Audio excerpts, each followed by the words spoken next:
Hello बच्चों। बेटे आज से ना हम चैप्टर जो फिजिक्स का है वो डिस्कस करने लगे हैं।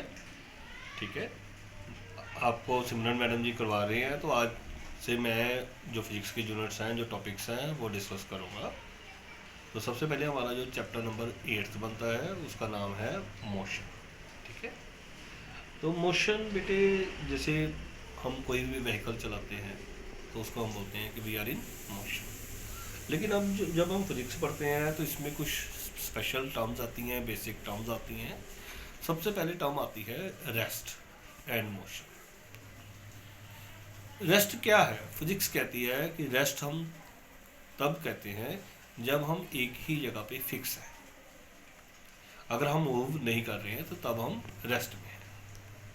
कहता है a body is said to be at rest when it does not changes its position with respect to the surrounding stationary objects। जो हमारे आसपास के ऑब्जेक्ट्स हैं, अगर वो भी खड़ी हैं और हम भी नहीं चल रहे हैं, हमारी पोजीशन चेंज नहीं हो रही है, तो देन वी से इन रेस्ट। इस तरह से अगर हमारी पोजीशन चेंज होगी तो then we will say we are in motion. अब बेटे अगर मैं इसको एग्जांपल से समझाने की कोशिश करूँ तो जैसे मान लो हम ट्रेन में हैं और ट्रेन चल रही है। हम ट्रेन के अंदर बैठे हैं और ट्रेन चल रही है। अगर हम अंदर जो हमारे साथ पैसेंजर्स बैठे हैं उसके साथ बात करें तो देखो, जो अंदर पैसेंजर्स बैठे हैं वो भी अपनी सीट पे फिक्स बैठे हैं, हम ट्रेन के अंदर हम भी अपनी सीट पे फिक्स बैठे हैं। तो जो अंदर वाले पैसेंजर्स हैं उनके हिसाब से हम अपनी पोजीशन चेंज नहीं कर, तो उनके हिसाब से हम क्या कहेंगे कि वो हमें क्या कहेंगे कि यू आर इन रेस्ट। तो रेस्ट मतलब we are not changing the position. लेकिन अगर कोई आदमी बाहर से देख रहा है तो वो क्या कहेगा, जी ट्रेन चल रही है, ट्रेन के साथ जो अंदर पैसेंजर्स है वो भी चल रहे हैं। तो जो बाहर वाले व्यक्ति है, जो बाहर वाला आदमी है, उसके हिसाब से हम मूव कर रहे हैं। तो मतलब एट द सेम टाइम एक सेम पर्सन, अंदर वाले जो हमारे पास जो यात्री हैं, पैसेंजर्स हैं, उनके हिसाब से हम रेस्ट में हैं, लेकिन जो आउटसाइडर है उसके हिसाब से हम मोशन में। इसलिए सेम ऑब्जेक्ट सेम कंडीशन के अंदर रेस्ट में भी हो सकती है, मोशन में भी हो सकती है। तो रेस्ट मतलब we are not changing the position with respect to the surrounding stationary object. Stationary का मतलब जो बैठी हुई हैं, जो चल नहीं रही हैं। ठीक है, आगे बेटी कुछ टर्म्स आती हैं। जैसे जैसे हमारी फिजिक्स आगे चलेगी तो सेकंड जो टर्म आती है, जो टर्म्स आती हैं, वो आती हैं फिजिकल क्वांटिटीज। देखो, जब भी हम फिजिक्स है, आपने लोअर क्लासेस में कहीं ना कहीं स्पीड पढ़ा है, डिस्टेंस पढ़ा है, मास पढ़ा है, फोर्स पढ़ा है। दीज आर फिजिक्स टर्म्स, और इन फिजिक्स टर्म्स को हम फिजिकल क्वांटिटीज कहते हैं। The quantities which can be measured, जो जिन जिन क्वांटिटीज को हम मेजर कर सकते हैं उनको हम क्या बोलते हैं, फिजिकल क्वांटिटीज। जैसे मास है, वेट है, लेंथ है, स्पीड है, वर्क है, टाइम है, फोर्स है, वेलोसिटी है। ठीक है, और इन फिजिकल क्वांटिटीज़ को बेटे हमने दो हिस्सों में डिवाइड किया हुआ है। एक को हम बोलते हैं स्केलर क्वांटिटीज़, एक को हम बोलते हैं वेक्टर क्वांटिटीज़। जो स्केलर क्वांटिटीज़ होती हैं, these are the quantities which require only the magnitude. उनको सिर्फ मैग्नीट्यूड ही बतानी पड़ती है। मैग्नीट्यूड मतलब उनकी मात्रा, उनके अमाउंट। जैसे टाइम 10 सेकंड हो गए जी, 20 सेकंड हो गए, 1 आवर हो गए। टाइम है, लेंथ है, मास है, स्पीड है, डिस्टेंस है। और कुछ फिजिक्स में टर्म्स ऐसी हैं जिनके हमें मैग्नीट्यूड तो बतानी पड़ती है, साथ में डायरेक्शन भी बतानी पड़ती है कि हमें किस डायरेक्शन में लगानी है। जैसे हम फोर्स लगाते हैं तो फोर्स हम किसी ऑब्जेक्ट को पुल भी कर सकते हैं, पुश भी कर सकते हैं। इट मीन्स जो फोर्स है वो पुल के हिसाब से अलग होगी, पुश के हिसाब से अलग होगी। तो जिसमें डायरेक्शन मैटर करती है वो वेक्टर क्वांटिटीज। तो जिनमें डायरेक्शन नहीं होती है, जहाँ डायरेक्शन बताने की जरूरत नहीं होती है, वो स्केलर क्वांटिटीज। जिसमें बहुत मैग्नीट्यूड एंड डायरेक्शन बतानी पड़ती है, उनको हम बोलते हैं वेक्टर क्वांटिटीज। ठीक है, वो है velocity, displacement, force, acceleration, weight. बेटे ये जो नई नई टर्म्स आ रही हैं, वेलोसिटी, एक्सेलरेशन, ये डे बाय डे हमारे लेक्चर्स में कवर होती जाएंगी। अब आ गया डिस्टेंस। डिस्टेंस होता है बेटे length of the path travelled by the body.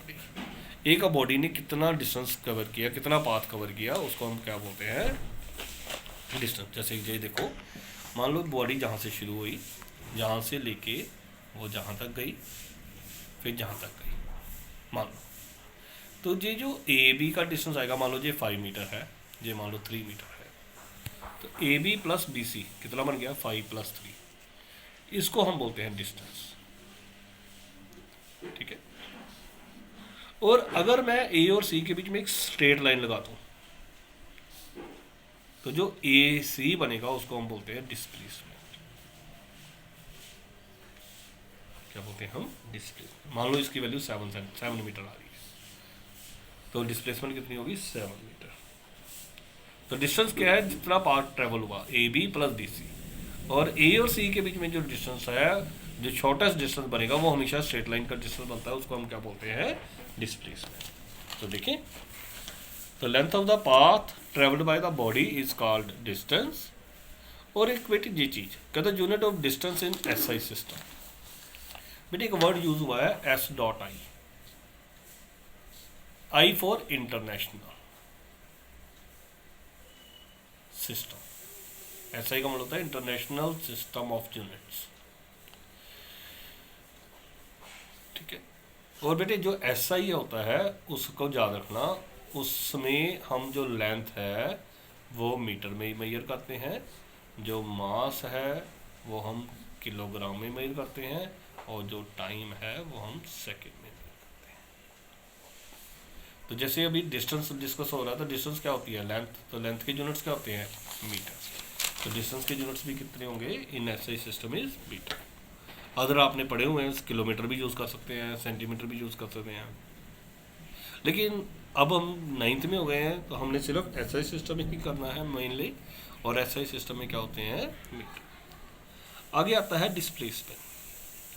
कहता था minimum straight line distance between initial position and final position is called displacement. मैंने अभी एग्जांपल बताई, जहाँ से शुरू हुआ था जहाँ पे एंड हुआ था, तो ये इनिशियल पोजीशन है, ये फाइनल पोजीशन है, और उनके बीच में जो स्ट्रेट लाइन डिस्टेंस है उसको हम क्या बोलते हैं, डिस्प्लेसमेंट। और डिस्प्लेसमेंट भी करता है, इसलिए उसके यूनिट्स भी क्या होंगे, मीटर। आगे आता है difference between distance and displacement. तो वही चीज़ लिख दी होगी। कहता length of the path is called distance and the minimum straight line distance is called displacement. देखो बेटे, अब मेरे को ये डायरेक्शन बतानी पड़ेगी, ए से सी तक मेरे को ये बताना पड़ेगा, this is the initial position, this is the final position, और ऐसे लाइन जाओ। तो जिसमें डायरेक्शन बन गई, अब मेरे को डायरेक्शन देनी पड़ी, उसको हम बोलते हैं वेक्टर क्वांटिटी। और जिसमें डिस्टेंस में डायरेक्शन की जरूरत नहीं थी, इसलिए वो क्या हो गई, फिर स्केलर क्वांटिटी। तो distance is a scalar quantity and displacement is a vector quantity. अब ये लाइन लिखी है, distance can not be zero and displacement can be zero. वो कैसे, ये देखो, यही एग्जांपल अगर देखें, ए से बी गया, बी से सी गया, और सी से वापस ए आ गया। अब जब मैं देखूंगा A B plus B C plus C, तो ये टोटल डिस्टेंस होगा। अब मैंने ए से शुरू किया था और घूम फिर के मैं ए पे ही वापस आ गया। इट मीन जहाँ से शुरू किया वहीं पे एंड हो गया। तो इनिशियल और फाइनल पोजीशन क्या है, सेम है। तो डिस्प्लेसमेंट क्या होगी फिर, जीरो। तो डिस्प्लेसमेंट में भी zero, but distance is never zero. ये हमारा 5th क्वेश्चन था। इसी पे बेस्ड ये क्वेश्चन है 6। कहता है N object has moved through a certain distance, can it have zero displacement, if yes give an example. तभी मैंने एग्जांपल बताई, डिस्प्लेसमेंट कैन बी जीरो। जैसे ये आपको जो नोट्स आए हैं उसमें आपने देखा होगा, तो ये देखो डायग्राम है। हाँ, मान लो मैं एक सर्कल में घूम रहा हूँ, घूम के मैंने ए से शुरू किया और ए पे ही वापस आ गया। तो जहाँ से शुरू किया अगर वापस वहीं पे आ जाऊंगा तो डिस्प्लेसमेंट क्या हो जाएगी, जीरो। बट मैंने डिस्टेंस तो कवर किया ना, बाहर बाहर से घुमा तो जितना डिस्टेंस कवर होगा। और जो इसका डिस्टेंस होता है वो होता है सर्कमफेरेंस ऑफ द सर्कल, और सर्कमफेरेंस ऑफ द सर्कल कितना है, 2πr। इसमें यही लिखा गया है, yes displacement can be zero even an object has travelled a certain distance. For example, if we run in a circular path from starting point A as shown in the figure and comes back to the same starting point A, then displacement will be zero, because minimum straight line distance between initial and final position is zero, but the distance traveled is equal to the circumference of the circle। ठीक है, तो आज के लिए बेटे इतना ही। Thank you.